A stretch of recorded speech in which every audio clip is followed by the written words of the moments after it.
নমস্কার। আলোর পথে দিব্য জীবনের চর্চায় আমি শ্রীমতী লিলি বিশ্বাস আজ উপস্থিত হয়েছি। শ্রী শ্রী রামকৃষ্ণ কথামৃত পাঠ নিবেদন করব। সকল ভক্তমণ্ডলীকে জানাই শ্রদ্ধা, অভিনন্দন, শুভেচ্ছা। প্রথমে ঠাকুরের প্রণাম মন্ত্র দিয়ে শুরু করছি।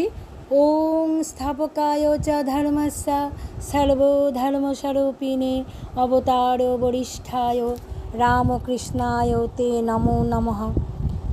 জয় ঠাকুর, জয় ঠাকুর, জয় ঠাকুর। আজ শ্রী শ্রী রামকৃষ্ণ কথামৃত তৃতীয় পরিচ্ছেদ 1882 24শে আগস্ট থেকে আমি পাঠ করছি।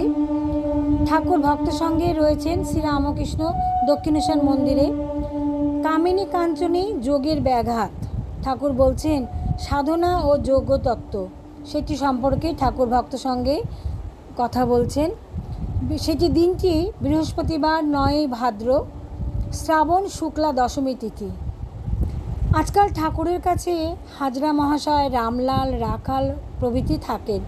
রামলাল ঠাকুরের ভ্রাতুষ্পুত্র, কালীবাড়িতে পুজো করেন। মাস্টার এসে দেখলেন উত্তর পূর্বের লম্বা বারান্দায় ঠাকুর হাজরার নিকট দাঁড়িয়ে কথা বলছেন। তিনি এসে ঠাকুরকে ভূমিষ্ঠ হয়ে প্রণাম করলেন। ঠাকুর সহাস্য বদন। মাস্টারকে বলছেন, দু একবার ঈশ্বর বিদ্যাসাগরকে দেখবার প্রয়োজন। একবার মোটামুটি তার সঙ্গে বসে বসে রং ফলায়। প্রতিমা যেমন, ঠাকুর বলছেন প্রতিমা প্রথমে এক মেটে, তারপরে দো মেটে, তারপর খড়ি, তারপর রং পরপর করতে হয়। ঈশ্বর বিদ্যাসাগরের সব প্রস্তুত, কেবল চাপা পড়ে রয়েছে।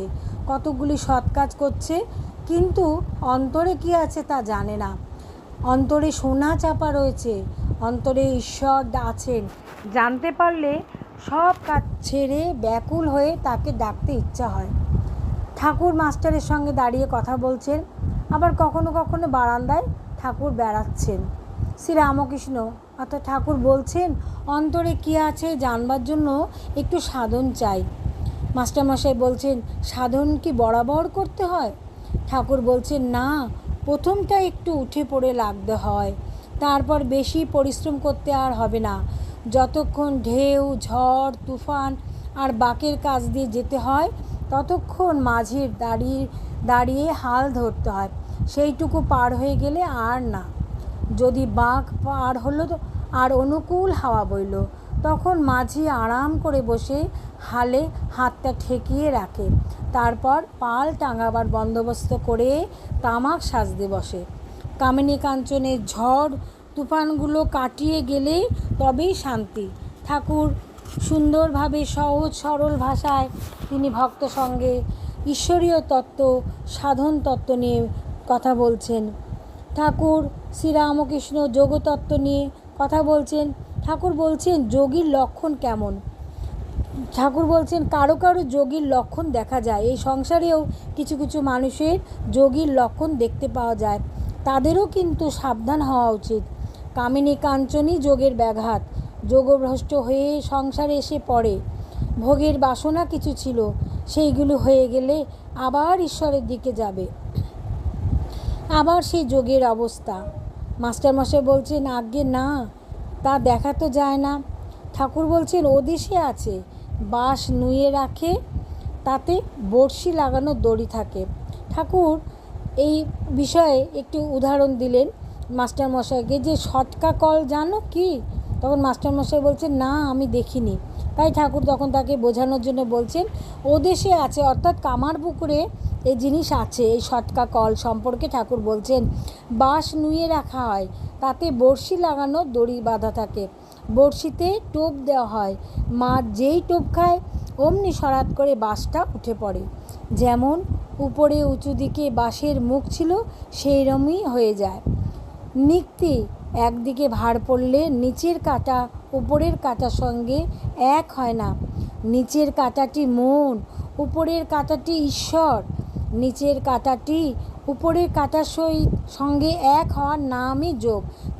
ঠাকুর এইভাবে বিভিন্নভাবে সহজ ভাষায় সরল ভাষায় উদাহরণ দিয়ে দিয়ে তিনি ভক্ত সঙ্গে ঈশ্বরীয় তত্ত্ব, আধ্যাত্মিক তত্ত্ব আলোচনা করতেন। এবং সাধন তত্ত্ব, সংসারে থেকেও মানুষ কিভাবে সাধনা করতে পারে, যোগ করতে পারে, সেই যোগতত্ত্ব কথা ঠাকুর বলছেন। ঠাকুর বলছেন মন স্থির না হলে যোগ হয় না। সংসার হওয়া মনরূপ দ্বীপকে সর্বদা চঞ্চল করছে, অর্থাৎ মন খুব সর্বদা চঞ্চল ঠাকুর বলছেন। এই জন্য মনকে স্থির করতে হবে আমাদের। দ্বীপটা যদি আদবে না নড়ে তাহলে ঠিক যোগের অবস্থা হয় না। কামিনী কাঞ্চনী যোগের ব্যাঘাত। বস্তু বিচার করবে, মেয়ে মানুষের শরীরে কি আছে, রক্ত মাংস চর্বি নাড়ি ভুঁড়ি, এইসব ঠাকুর বলছেন যে মানুষ কামিনী কাঞ্চনেই তো যে মানুষের যোগের ব্যাঘাত হয়। সেই শরীরকে মানুষ কত ভালোবাসে। ঠাকুর বলছেন আমি রাজসিক ভাবের আরোপ করতাম ত্যাগ করবার জন্য। স্বাদ হয়েছিল জরির পোশাক পরবো, আংটি পরবো, নল দিয়ে গুড়গুড়িতে তামাক খাবো। জরির পোশাক পরলাম, এর মথুরবাবু আনিয়ে দিলে। খানিকক্ষণ পরে মনকে বললাম মন এর নাম সাচ্চা জরির পোশাক। তখন সেগুলোকে খুলে ফেললাম, আর ভালো লাগলো না। বললাম মন এরই নাম শাল, এরই নাম আংটি, এরই নাম নল দিয়ে গুড়গুড়িতে তামাক খাওয়া। সেই যে সব ফেলে দিলাম, আর মন ওঠে নাই। এই হচ্ছে শ্রী শ্রী ঠাকুরের জীবন, ত্যাগের জীবন। তিনি ছিলেন ত্যাগের বাদশাহ, ত্যাগীশ্বর। স্বামীজি বলতেন মা ঠাকুর হলেন ত্যাগীশ্বর, ত্যাগের বাদশাহ। আজকে শ্রী শ্রী রামকৃষ্ণ কথামৃত পাঠ এই পর্যন্ত। সকলে ভালো থাকবেন, সকলকে ভালো রাখবেন। জয় ঠাকুর, জয় ঠাকুর, জয় ঠাকুর।